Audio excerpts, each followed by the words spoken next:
In the highest conference room of a corporate empire, a room where no one had ever dared refuse her anything, Victoria Hale, cold and untouchable, asked a man a question she never imagined she would say out loud.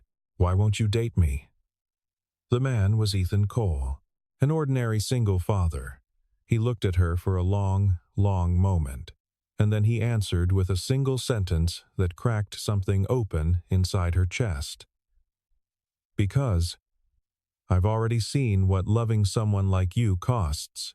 The conference room on the 42nd floor had a particular kind of silence, not the comfortable silence of a library or the sacred quiet of an empty church, but the silence of people who had learned, through experience, that speaking at the wrong moment carried consequences. The glass walls gave an unobstructed view of the city below, and on clear mornings, the entire skyline seemed to arrange itself as though in deference to whoever stood at the head of that long obsidian table. That morning, the person standing there was Victoria Hale. At 38, Victoria had spent the better part of 2 decades building Hale Group into one of the most profitable mid-size holdings firms on the East Coast. She did not raise her voice. She did not need to. The economy of her words, precise, clipped, never wasted, had become something her executive team privately described as a language all its own. When she approved something, she said so in 3 words or fewer. When she did not approve, she said nothing at all, and the weight of that silence was something every person in that room had learned to fear more than any reprimand. She was not unkind in the way that people imagined powerful women to be unkind. She did not humiliate people in meetings or send scathing messages late at night. She simply held a standard, an exacting, unforgiving standard, and made no apology for it. Her assistant, Marcus, had worked with her for 4 years and still triple-checked every document before placing it on her desk. Her head of operations, a woman named Sandra who had survived 3 corporate restructurings at other firms, once admitted over drinks that the first year working under Victoria had been the most professionally frightening of her life, and yet neither Marcus nor Sandra had ever once thought about leaving. Somewhere beneath the control and the coldness, there was something else, something that kept people loyal without quite being able to name it. Victoria's personal life, by contrast, was almost deliberately empty. She kept a beautiful apartment on the Upper West Side that she was rarely inside before 10 o'clock at night. She had not been in a relationship that lasted longer than 4 months in nearly a decade. She told herself this was a choice.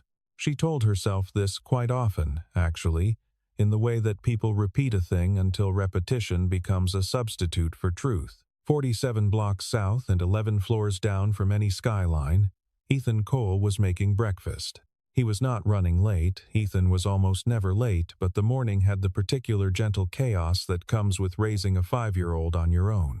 His daughter Lily had decided that Tuesday was the appropriate day to inform him that she no longer liked the blue cup, only the yellow cup, and the yellow cup was somewhere in the apartment that was not the kitchen cabinet where it was supposed to live. Ethan found it behind the couch cushion, with the patience of a man who had long since stopped asking how things ended up where they ended up. He poured her orange juice into the yellow cup. He made her a half piece of toast with peanut butter cut diagonally, because she had once told him that triangles tasted better than rectangles, and he had never had the heart to argue the point.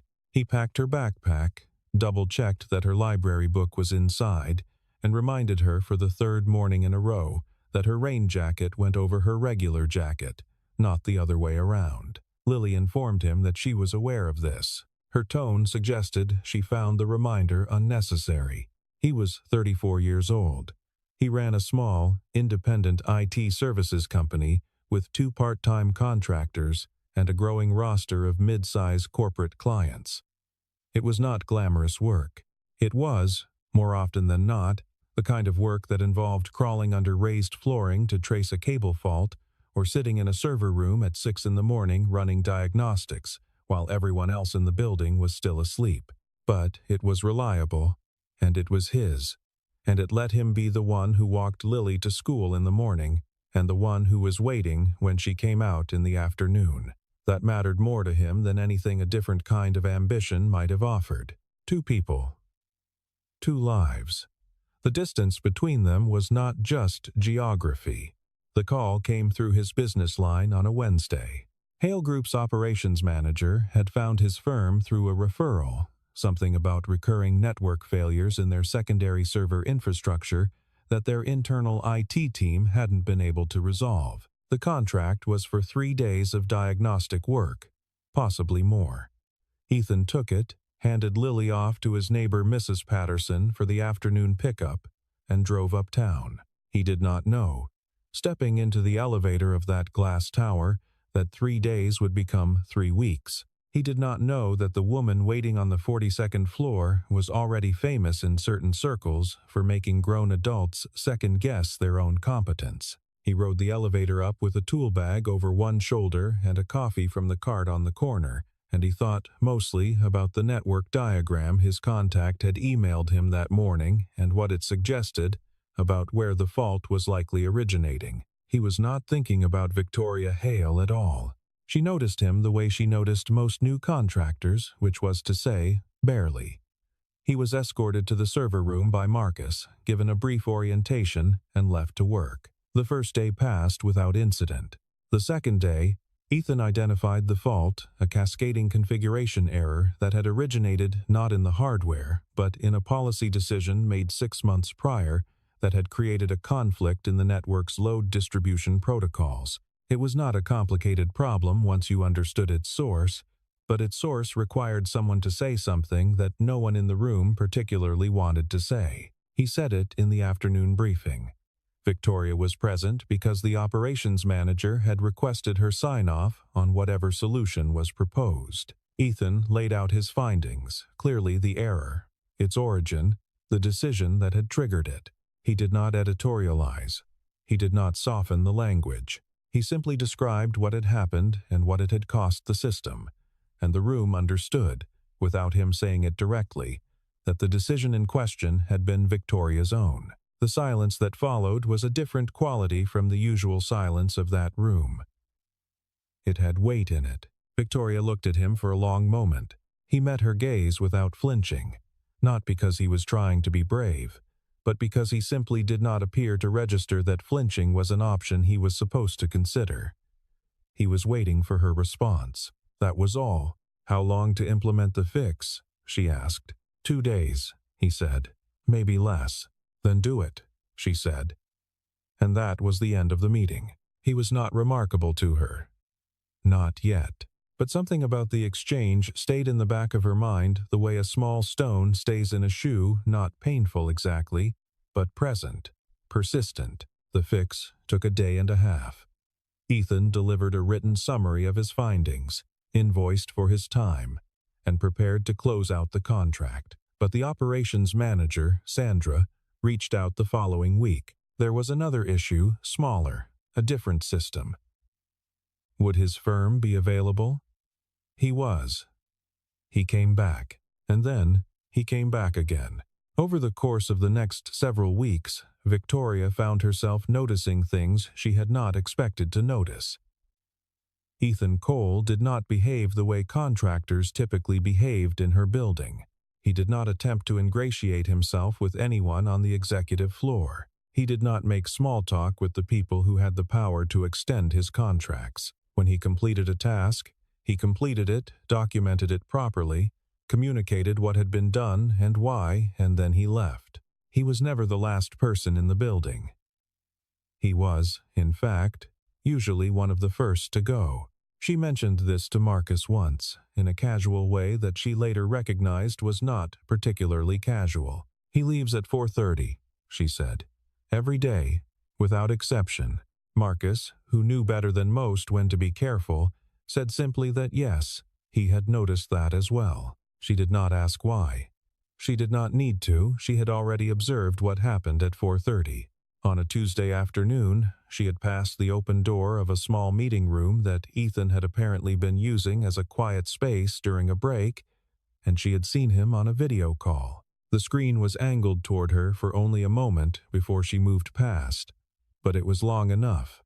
A small face on the screen, framed by dark curls, laughing at something he had said. His whole expression, the composed, measured expression she had seen him wear in every professional interaction had dissolved into something entirely different, something she did not have a ready word for, which was unusual. Victoria Hale almost always had the right word. She thought about it that evening on her way home. The way his face had changed, the way it had looked for those few seconds, like all the tension he carried had simply left. She was not accustomed to feeling like she was missing something. Victoria Hale did not make overtures. She made decisions. The distinction was important to her. When she determined that Ethan's firm was worth retaining on a more permanent basis, a conclusion her operations team had already reached on purely technical grounds, which was convenient, she requested a meeting and made the offer directly. A full-time infrastructure consulting contract. Generous terms. The kind of arrangement most independent contractors in his position would have considered seriously for at least a few days before accepting. He thought about it for approximately 45 seconds and then said no. She did not respond immediately. She was processing. In the measured way she processed unexpected information. The fact that someone had just declined something she had offered. It did not happen often.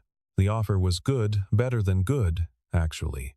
The financial terms alone should have made the decision simple. "I have flexibility commitments," he said, in a tone that was not apologetic. "A full-time arrangement doesn't work with those." She asked if the terms could be restructured. He said they could not. She asked why.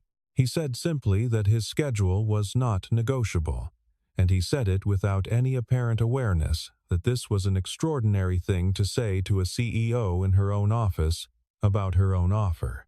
She let him go without pressing further, and then she spent the next hour in a state of rare, genuine frustration, not at his refusal, which she had begun to understand had nothing to do with her, but at herself, for the fact that the refusal had rattled her at all. She began to find reasons to request his presence on the floor.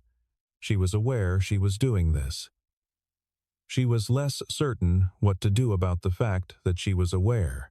She asked Sandra to schedule a working lunch to review the new network infrastructure proposal. Ethan attended, professional and unhurried, contributed exactly what the meeting required, and was in the elevator before the empty catering boxes had been cleared from the table. She suggested a follow-up dinner, framing it as a client meeting. He agreed to attend, and then, over the course of a perfectly civil and businesslike dinner at a quiet restaurant in Midtown, gave no indication whatsoever that he understood it as anything other than what it had been framed as. She drove home afterward with the strange, unfamiliar sensation of having reached for something that had moved before she could close her hand around it. She was not used to wanting things she could not simply acquire. The sensation was inconvenient. She pushed it aside and told herself it was nothing. She pushed it aside several more times over the next 2 weeks, with diminishing success.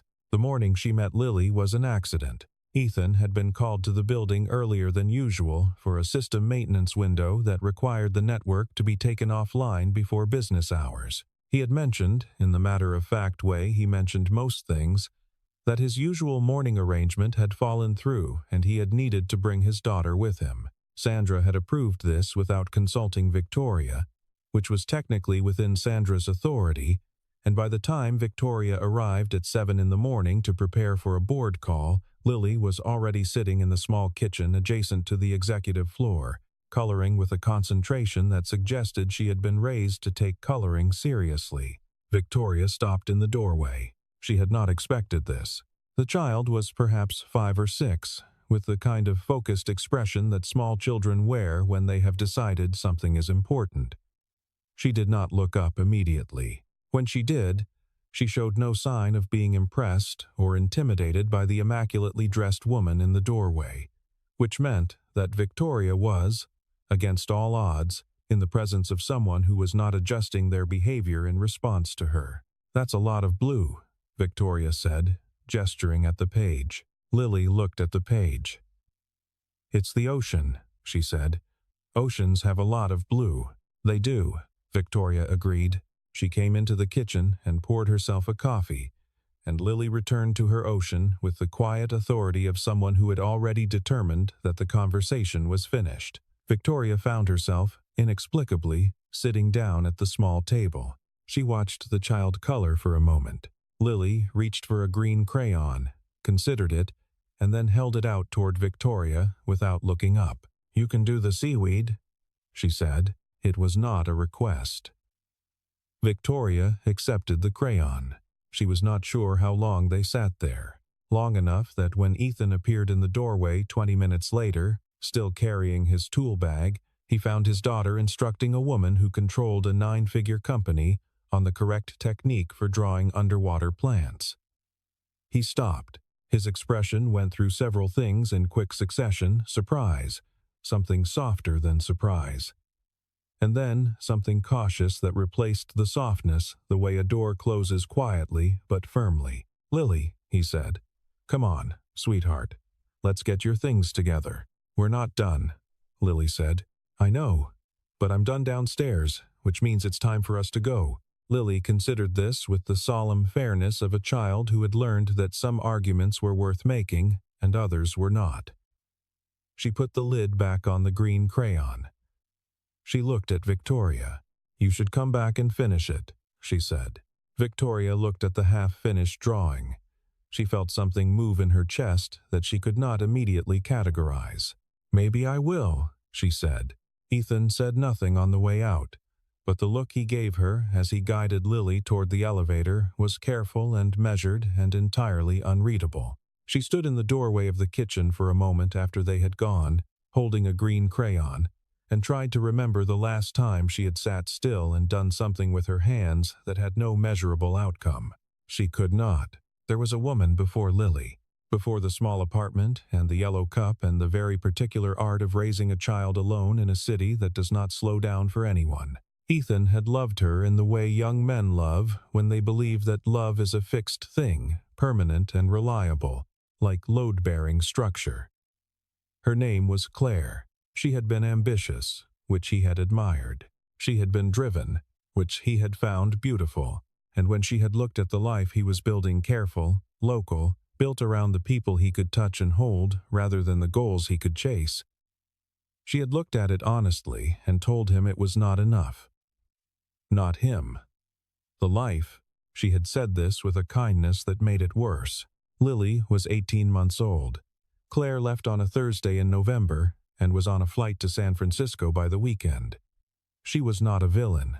She had been honest, and Ethan had sat on the floor of his apartment after Lily had gone to sleep and understood, in a way that couldn't be argued with, that love was not the problem.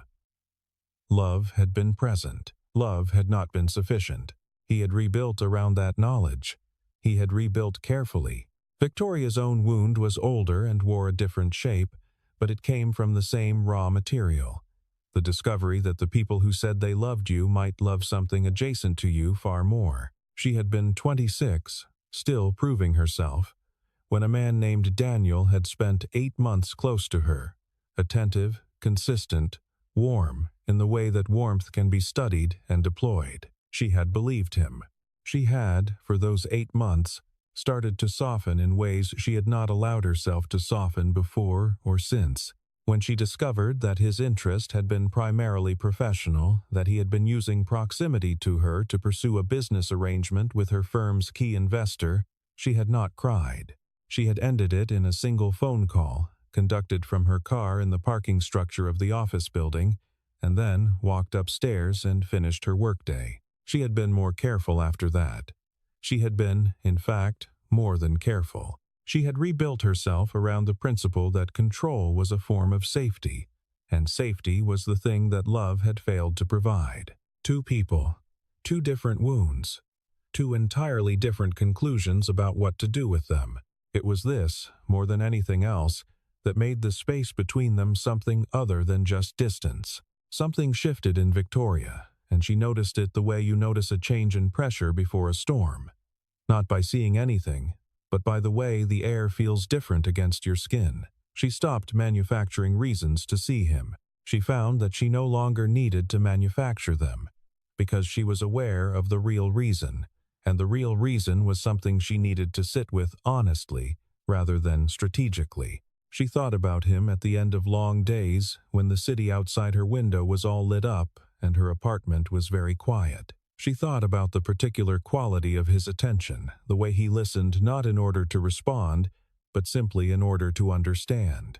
She thought about the way he had looked in the doorway of the kitchen that morning, watching Lily at the table with an expression that was not possessive or anxious, but was something deeper and more fundamental. The expression of a person who has built something real and knows exactly what it cost and would pay it, again, without hesitation. She had never looked at anything in her life that way. One evening, in late October, she left the office at 6 early for her and found herself, without fully planning it, in a neighborhood she did not usually frequent. It was not far from the address that appeared in Ethan's company paperwork. She told herself she was walking.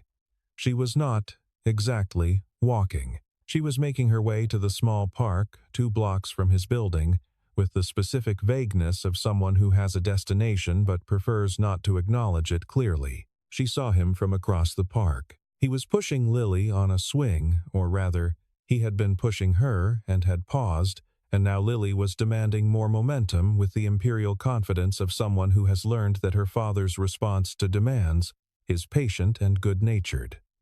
He obliged. Lily shrieked with the delighted terror of a child going just high enough to feel the thrill of it.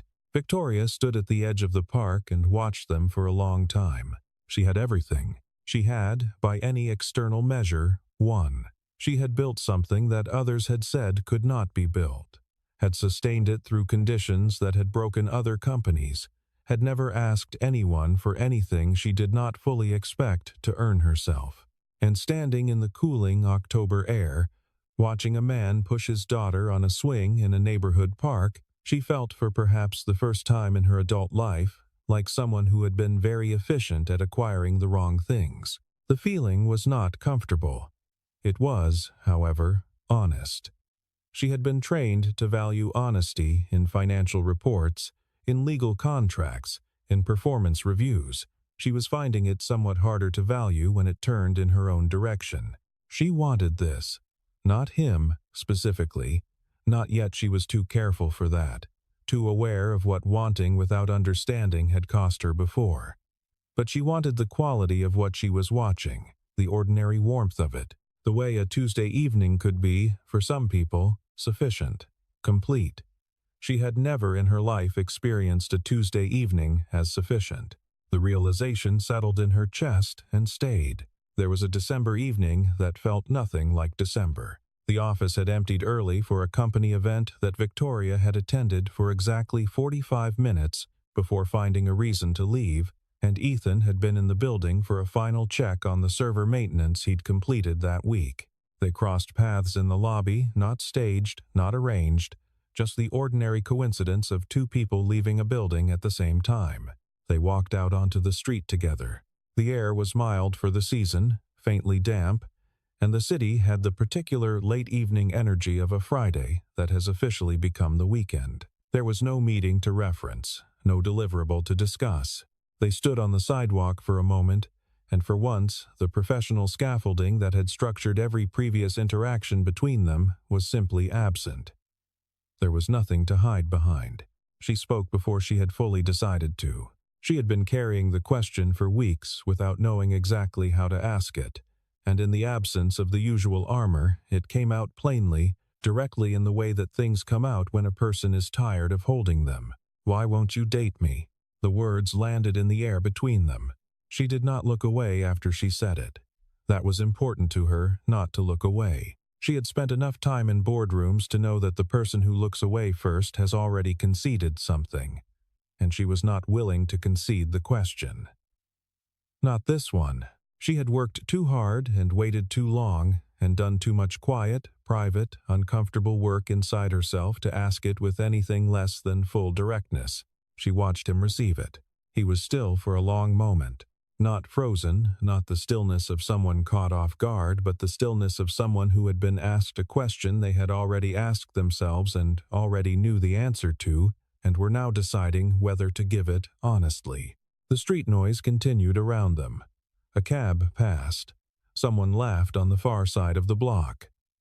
The ordinary texture of a city evening, indifferent to the weight of the moment happening inside it. She watched his expression move through something. It was not discomfort. It was not cruelty. It was something that looked, if she was reading it correctly, and she had built a career on reading people correctly, like grief. He looked at her for a long time. And then he said it. Because I've already seen what loving someone like you costs. The words were quiet. Quieter than she expected. She had half prepared herself for something sharp, something deflective. But there was no sharpness in it.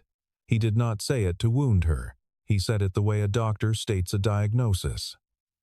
With care, with precision, and without apology for the truth of it. She did not speak.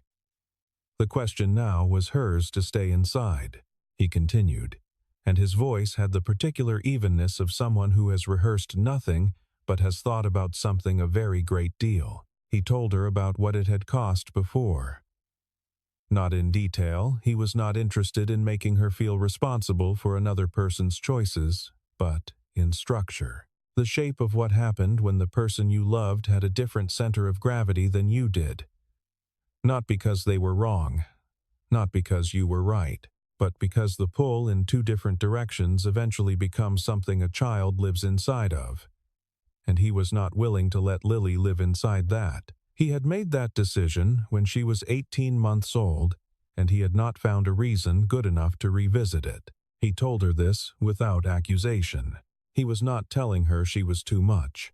He was telling her he had already paid a price he did not intend to pay again. It's not about you, he said. And then, more quietly, that's the part that makes it hard to explain. Victoria heard every word. She stood on the sidewalk in the cooling night air, and she heard every word. And she understood with the same clarity she brought to a quarterly earnings report or a contract negotiation that he was not wrong. She was not angry. She had expected anger to come, had, in fact, relied on the possibility of it as a kind of armor, a way of not feeling the other thing. But anger did not come. What came instead was something much quieter and much harder to dismiss. She said his name. She stopped. She nodded once, almost to herself, and she turned and walked back toward the avenue where she would find a cab home. She did not cry in the cab.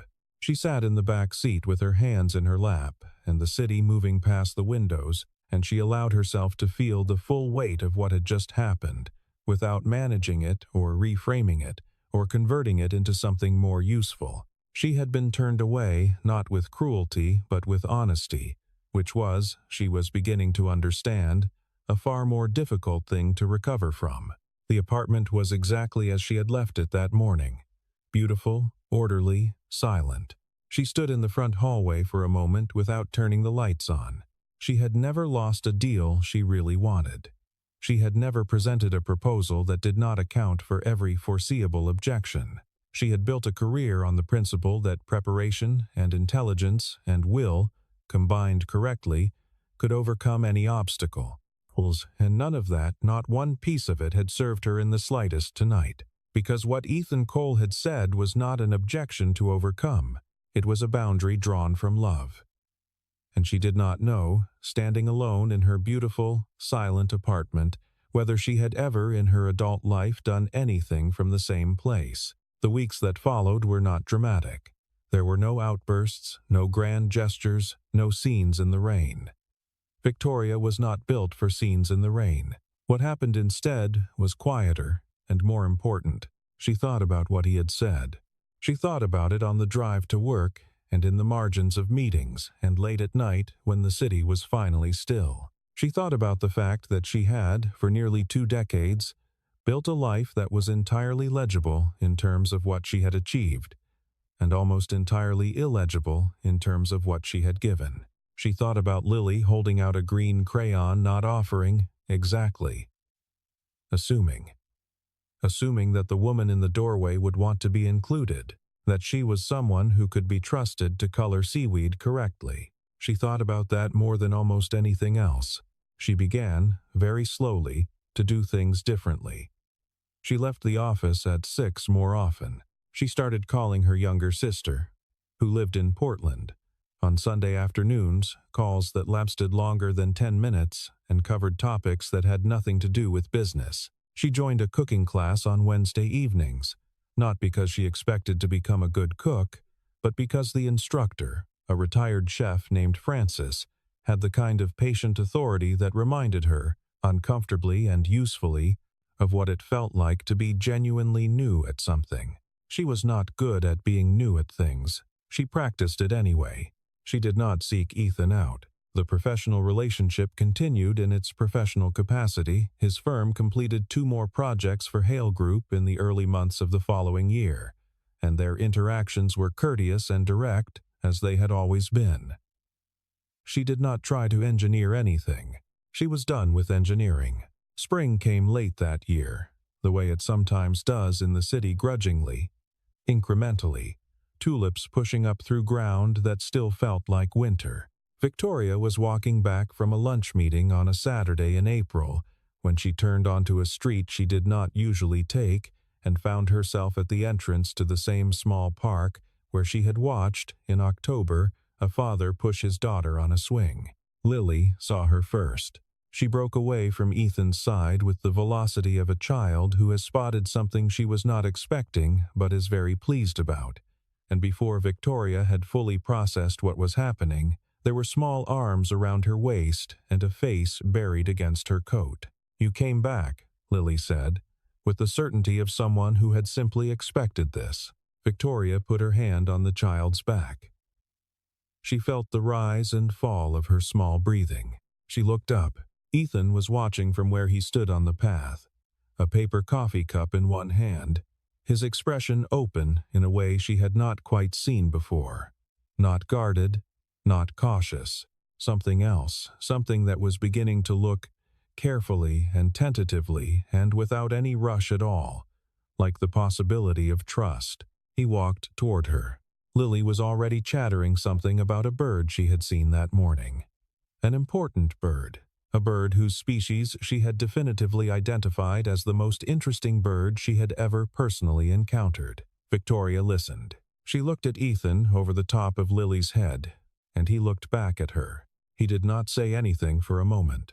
And then, quietly, not a declaration, not a promise, just a sentence, spoken with the particular carefulness of someone who has survived loss and is beginning, just barely, to think about what might come next, he said. "Maybe this time, I'm not as afraid." The afternoon light came through the trees in the slow, generous way of early spring. Lily continued her ornithological report with the authority of someone who had never once questioned whether she was worth listening to. And somewhere between the ordinary warmth of that park and the careful distance that still remained between 2 people who had both been broken by different things and rebuilt themselves with the same careful hands, something shifted. Not an ending, not quite a beginning, something more honest than either, something that felt, for the first time in a very long time, like it might actually be worth the cost. Asterisk, total, approx.